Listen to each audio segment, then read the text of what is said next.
I always get asked, what are my favorite animated movies? And I realize that I've never made an official list, so that's what this video is for.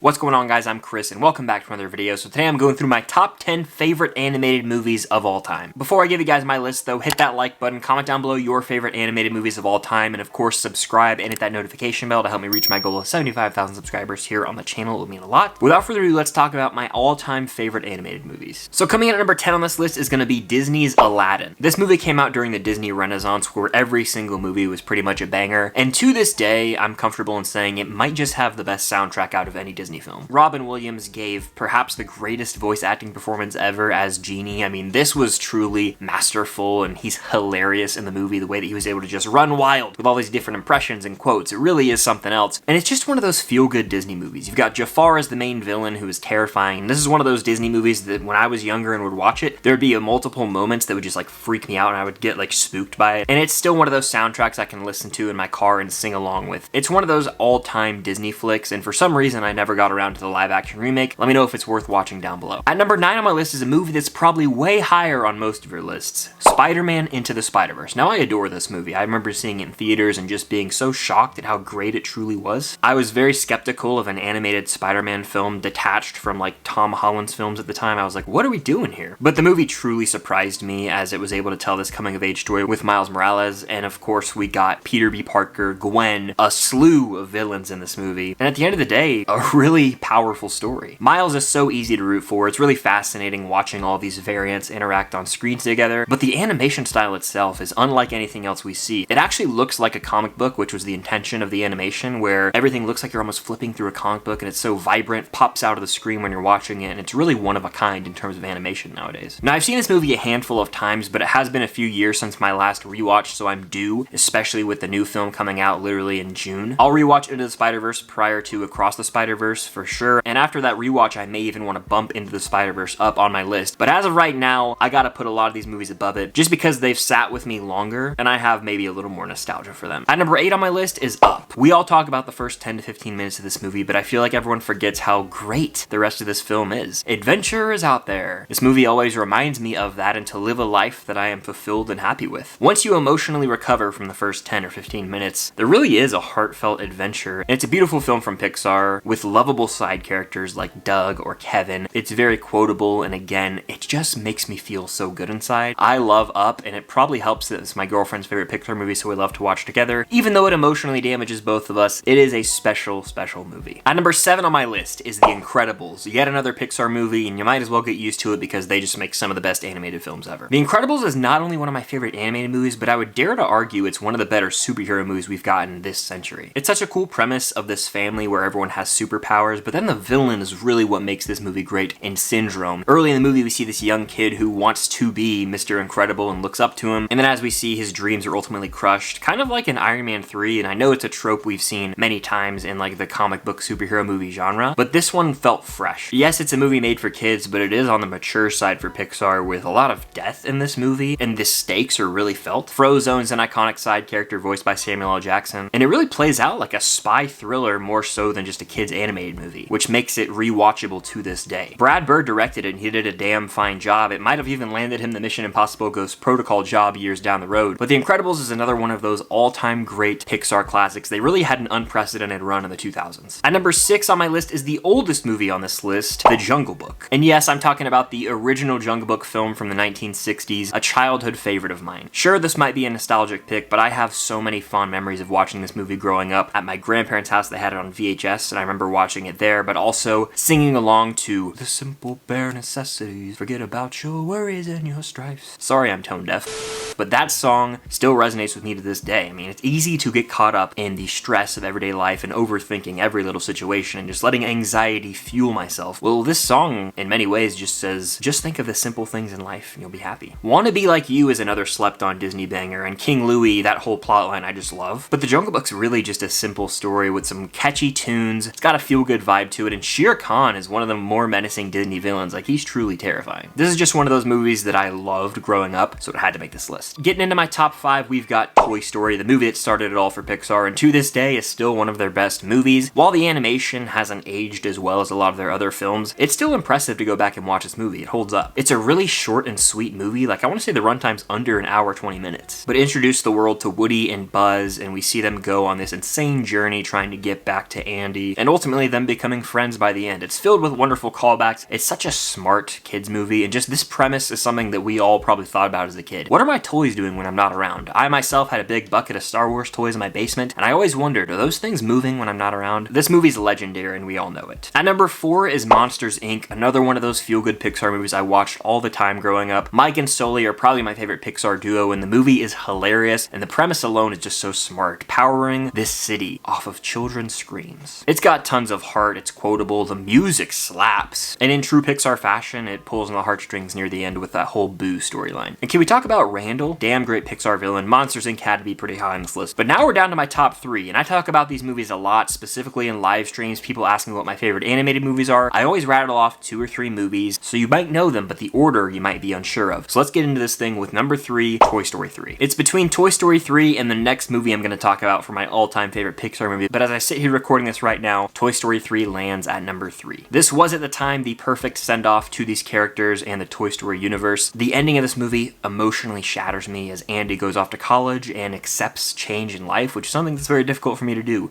Going into different phases of life is hard and change is scary, but this movie reminds us to embrace it and that it's all going to be okay. Lotso Huggin' Bear is the best Pixar antagonist we've ever gotten. They really make you feel for him with this whole twist revolving Sunnyside Daycare. There's a prison break essentially at one point in this movie. There's also a part where we think all of the main characters are going to die. It constantly played with my emotions, but in the best possible way. It's also very funny. I adore this movie and it is the best Toy Story film in my mind. My runner-up for my favorite animated movie is Ratatouille. As I sit here recording this, it is my favorite Pixar movie. The idea of anyone can cook truly inspires me because it can apply to various situations. If you have a dream, go chase it and set your mind to it. That is the one thing I take away from Ratatouille. It's never too late to chase your dream. The setting of Paris, the atmosphere of this kitchen, and this beautiful looking food that's being cooked, all of it just makes me feel good and happy inside, and I just love the vibe of this movie. The way that Ratatouille makes me feel. If I could take it as a pill every single morning when I woke up, I would do that, and it would probably enhance my everyday life. Saying that, I realize I could probably just watch Ratatouille every day, but then I might burn out, so that's probably not a smart idea. I mention this every time I talk about Ratatouille, but Les Festines, I don't know how to pronounce it. I think that's the name of the song. That is a certified banger and legitimately never fails to put a smile on my face. Say what you want about Ratatouille, I adore it. It is my runner-up, but nothing was going to top my number 1 on this list, which is Disney's The Lion King. This movie was monumental in my childhood. I remember having the DVD, it was interactive, so I could do like the safari with Timon and Pumbaa. I watched The Lion King 1.5, 100 times. I watched The Lion King 2, Simba's Pride multiple times. I even had the Lion King 1.5 Game Boy game, and I would play that to death. And this transcends just an animated list. Like, I think it's one of the greatest movies, period, ever made. The score by Hans Zimmer, especially the King of Pride rock track, sends chills down my spine. But the original music that was written for this film, like these songs, wonderful. Can You Feel the Love Tonight, Hakuna Matata, Circle of Life, the list goes on and on. On top of that, it has just some of the best character dynamics in any Disney movie. It's dark at times, it'll make you cry, it'll make you laugh, it'll make you want to sing along and just feel good inside with Hakuna Matata, and everything comes full circle so beautifully. One of the greatest films I've ever seen. I will always cherish The Lion King. It had to be number 1 on this list. So that's gonna do it for my top 10 favorite animated movies. Let me know in the comments down below what your favorite animated film is, and if you noticed a lack of DreamWorks films, I didn't really grow up with DreamWorks as much as Disney, so I don't cherish those movies as much. Be sure to hit that like button and subscribe and hit that notification bell so you can be notified for all my future videos and help me reach my goal of 75,000 subscribers here on the channel. It would mean a lot. But thank you guys so much for watching, and until next time, see you guys later.